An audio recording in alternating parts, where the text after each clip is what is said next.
بسم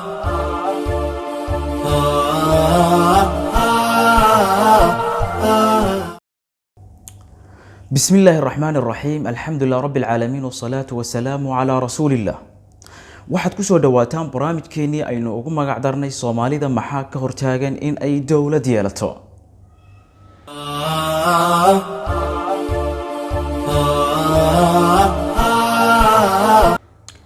marka la isweydiinayo ummad maxaa ka hortaagan dawladnimo iyo xadaarad iyo inay noqoto ummad weyn oo jirto oo ballaaran runtii waxaa jira asbaabo fara badan asbaabahaas ayaa hase ahaatee si kala muhiimsan waxay u kala baxayaan kuwa asaasi ah iyo kuwa farci ah qodobada ugu asaasisan waxaa kamid ah in la isweydiiyo dadkan dawladnimada la xadaarada la insaaniyada ama dadnimada qaab nooce ah ayay u fahansan yihiin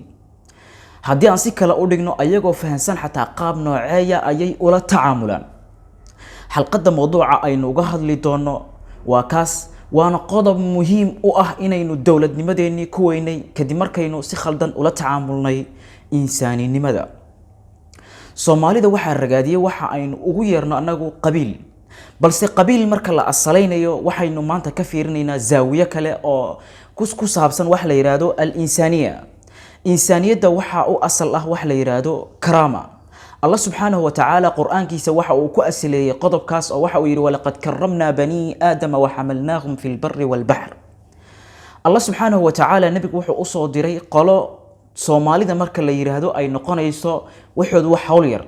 أو قريش يو جزيرة العرب وحي كجيري وحا إهايان وح مصيبة أو بلا آذن لماذا كبحسن قبيل أي بابا يساقيد يجيرين قبائل كمركا حق lageeyo waxa looga soo bilaabay oo nabiga uga soo bilaabay in insaaniyada loo asaleeyo insaaniyada waxay ka fahansan yihiin dib la isu weydiiyo hadaba anagu aynu dib isu weydiino nadariyada aynu ka aaminsanahay insaaniyada waa mid nooceeya bamid ah ku dhisan inay dadku siman yihiinba bamid ku dhisan karaamadeennu aynu ka aaminsanahay dadka dhan way ka siman yihiin mise waa mid ku dhisan in la kala hooseeyo ama la kala sareeyo qolada saas aaminsan waxa ay ku dambaysaa burbur iyo dhibaato sida ay culamaa ijtimaac dhamaantood ay qirayaan wa culamaa taariikh kulluhum ay qirayaan hadaba anaga dhibkaas ayaan haystaa waxa aynu isku kala socsoocnay wax aan la fahmi karin qabaa'il aanan la sheegi karin hatta waxaynu isku saarnay qabiilba qabiil buu u leeyahay ka kale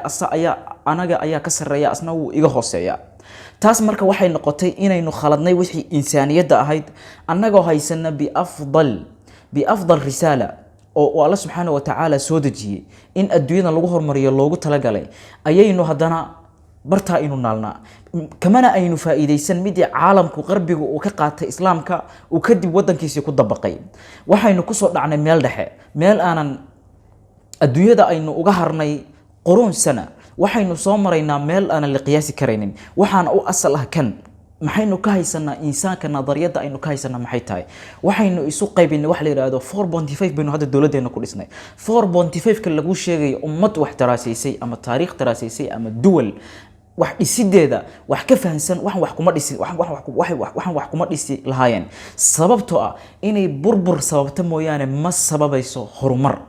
inkastoo marka ay dhisayeen ay dhaheen waa xal laakiin xal ma ahan xal inuusan ahayna waxa cadeynaya in xilligii la asaasay ilaa iyo waqtiga la joogo aysan Soomaaliya wax horumar ah aysan ka gaarin dawladnimo قراغي وينا المؤرخ الكبير والفيلسوف القدير الصومالي عبد القادر أروما كتاب كيستا هديمادي قميسيغا إساغو قضب كان كهدلي وحا ويري هدي لدونا يو ديبكا يو سحر ديبكا إن لغا بحو يو ديباتادا يو سلعة وحا سحر فرقوة إن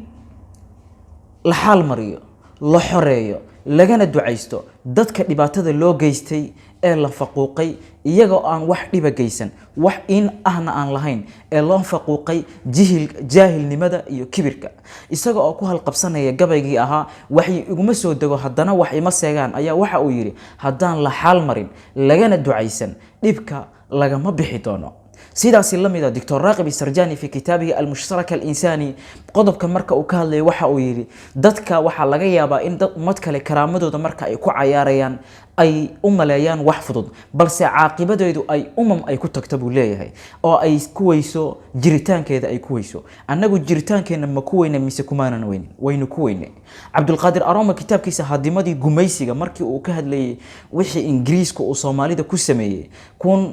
1897 markii la siinayay dhulka Soomaali galbeed la siiyay gumaystaha Ethiopia waxa ay soo dirtay boqoradii Ingiriiska ergey dhulkaas soo dhexdhexaadiya oo soo siiya Ethiopia dhulkaas markii uu laabtay xog ayihii arrimaha dibadda ee Ingiriiska markii uu xogta u gudbinayay ergeygaasi waxa uu sheegay in Soomaalida looga baxay heshiisyadii lala galay 84 ilaa 86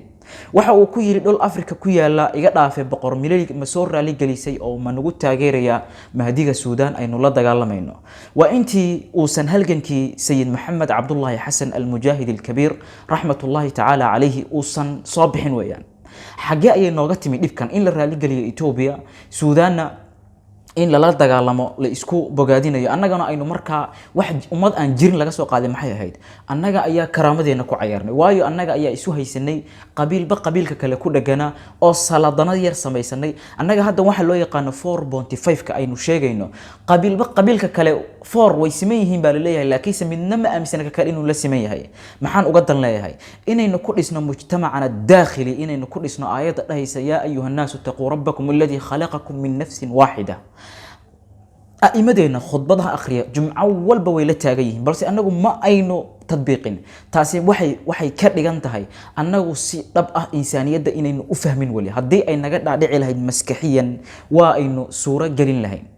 ذاتك وحاس كهولا وحاينو درنسينينا إن الله سبحانه وتعالى من أمامه وكوي دينا أنا قف ولي بوان كل السماء أديك محاد isaga sarreysay maxaa naga la rabaa inaynu fiirino mashruucana alwadani bamidna jamcinaya ah mise waa mid inaynu aaminsanahay inuu yahay al-haram al-fir'auni oo qayb ayaa kor jirta ama qayb ayaa hoos jirta waxaan rajaynayaa in aad insaaniyada mowduuca ah aynu dib u taxliilino dhalinyaradana ayaan mowduuca kala hadlaya si gaar ah inay ugu fiirsadaan mustaqbalka dalku waa iyaga si gaar ah inay u fahmaan in dadku siman yihiin haddii la siman yahayna si mushtarak oo maslaxa ku jirta wax loo wada qabsado oo dhibka aynu markaa ka talowno waxaan rajaynayaa nuxurka inaad ila fahanteen oo aad sii gudbi doontaan wad maasantihiin wasalaamu calaykum waraxmatullaahi wabarakaatuh